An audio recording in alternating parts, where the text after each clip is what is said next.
Shalom RGK. Saat semuanya sekarang dilakukan di rumah, kalian ngerasain gak sih ada perbedaan cara berelasi?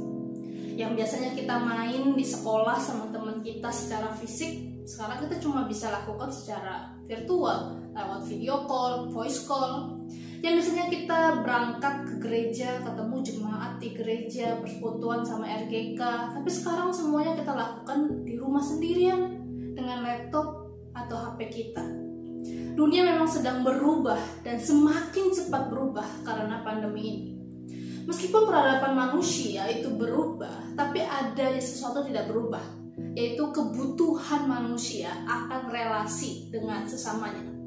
Kalau aku bilang, malah sekarang ini semakin banyak orang yang rasanya sih terkoneksi ya, tapi sebenarnya hatinya kosong. Terkoneksi di segala platform media, tetapi tidak ada relasi yang berarti. Itulah mengapa sebenarnya kita membutuhkan persahabatan Kristen. T.S. Harrison Warren menerjemahkan persahabatan Kristen sebagai persahabatan panggilan dan tanggapan. Maksudnya, di dalam relasi persahabatan ada kesalingan.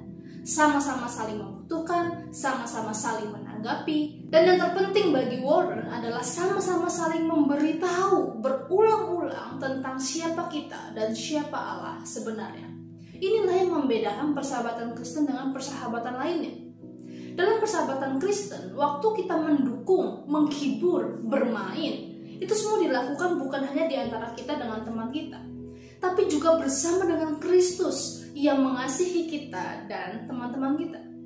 Dalam persahabatan Kristen, waktu teman kita berbuat salah ataupun dosa, kita bukan hanya menerima mereka, tetapi kita juga harus mendorong mereka supaya semakin berubah di dalam Kristus. Sebagaimana Kristus juga menerima kita, manusia yang berdosa, tapi sekaligus mendorong kita untuk menanggalkan manusia lama dan mengenakan manusia yang baru.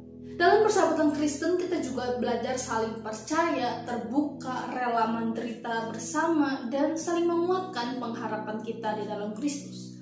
Aku jadi teringat persahabatannya Daud dan Yonatan. Ketika itu Daud sedang ketakutan karena ingin dibunuh oleh ayahnya Yonatan, yaitu Saul. Yonatan bukan cuma kasih semangat dan menyembunyikan Daud dari ayahnya. Dalam 1 Samuel 23 ayat 16 dikatakan Yonatan menguatkan kepercayaan Daud kepada Allah. Inilah keindahan persahabatan Kristen.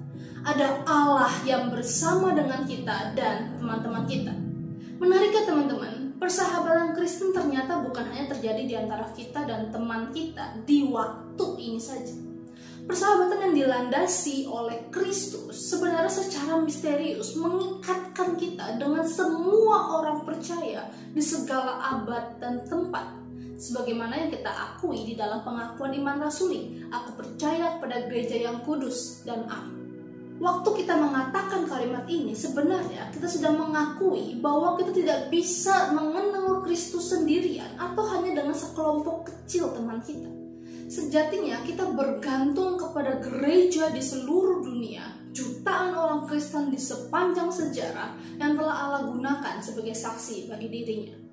Bahkan dalam Wahyu pasal yang ke-7 ayat yang ke-9, di saat nanti langit dan bumi yang baru itu datang, kita akan bersekutu bersama seluruh orang percaya dari segala bangsa dan suku, kaum dan bahasa untuk menyembah satu Allah yang benar di dalam Yesus.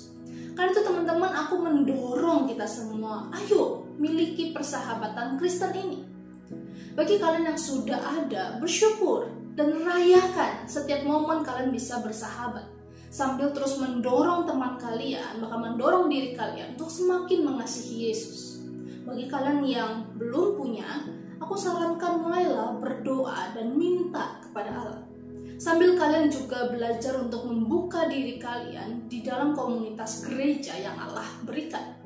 Pakai setiap momen persekutuan, KTB, ibadah bersama sebagai sarana Allah menunjukkan orang-orang yang menjadi sahabat-sahabat kita. Akhirnya setiap kita yang telah menjadi milik Kristus, sebenarnya kita juga saling memiliki satu sama lain. Selamat bersahabat teman-teman RGK. Tuhan Yesus memberkati.